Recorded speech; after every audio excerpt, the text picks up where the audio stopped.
Agenda kita hari ini adalah terkait pembayaran pensiun, mengenai pelayanan bagaimana pembayaran pensiun ini bisa dilakukan pelayanannya oleh ASN. Informasi hari ini, pemerintah kembali memberikan kabar baik kepada para pensiunan pegawai negeri sipil, PNS, di seluruh Indonesia.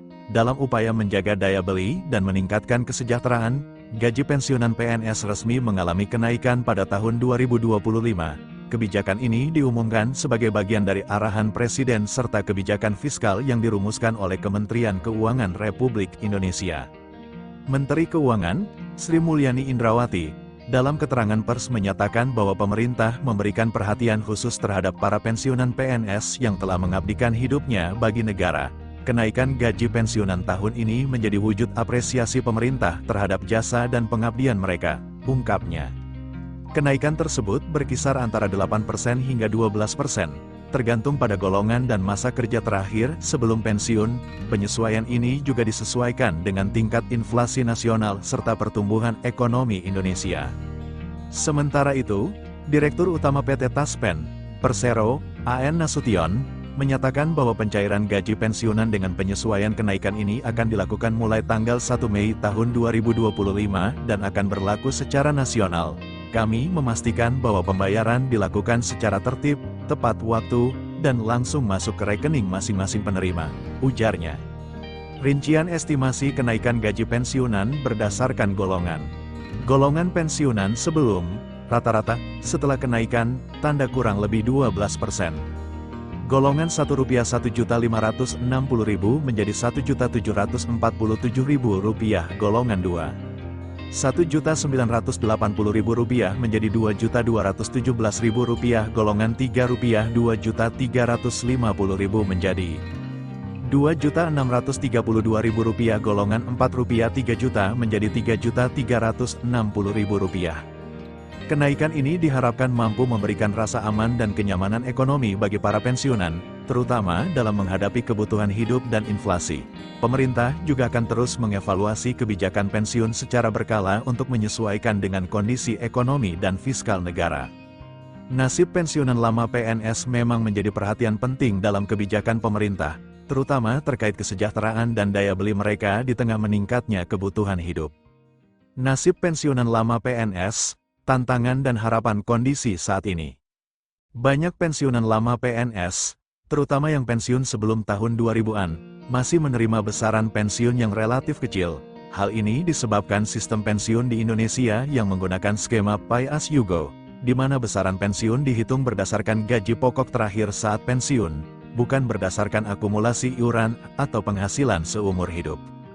Akibatnya, pensiunan lama dari golongan rendah bisa hanya menerima Rp1 juta hingga Rp2 juta per bulan. Uang pensiun mereka sering tidak cukup untuk menutupi kebutuhan hidup, terutama biaya kesehatan yang meningkat seiring usia. Upaya pemerintah melalui Kementerian Keuangan dan PT Taspen, menyadari kondisi ini dan telah menyusun sejumlah kebijakan, antara lain. Kenaikan gaji pensiunan secara berkala dalam beberapa tahun terakhir. Skema baru reformasi pensiun sedang dikaji, yaitu beralih ke skema fully funded, pembiayaan penuh, yang lebih adil dan berkelanjutan. Bantuan tambahan seperti jasa raharja, tunjangan hari raya, THR, dan gaji ke-13. Rencana masa depan Presiden dan tim ekonomi pemerintah menyampaikan bahwa pemerataan dan penyesuaian pensiun lama akan menjadi bagian penting dari reformasi sistem pensiun nasional. Beberapa rencana yang sedang dibahas. Revaluasi besaran pensiun minimum, memberikan insentif tambahan untuk pensiunan lama melalui anggaran APBN. Penyesuaian formula pensiun agar lebih memperhatikan inflasi dan standar hidup layak.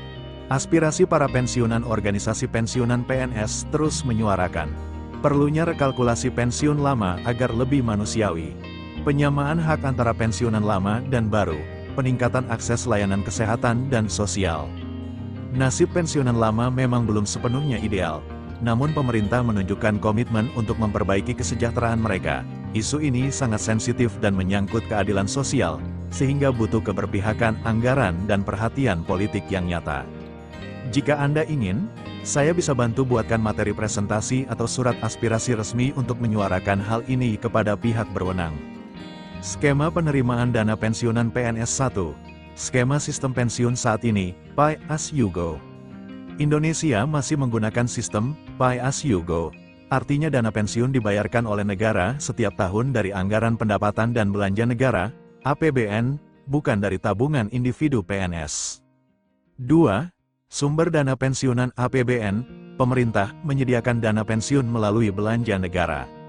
Iuran PNS aktif, potongan rutin dari gaji PNS sebesar 4,75% setiap bulan disetor ke PT Taspen sebagai bentuk iuran jaminan pensiun dan tabungan hari tua, THT.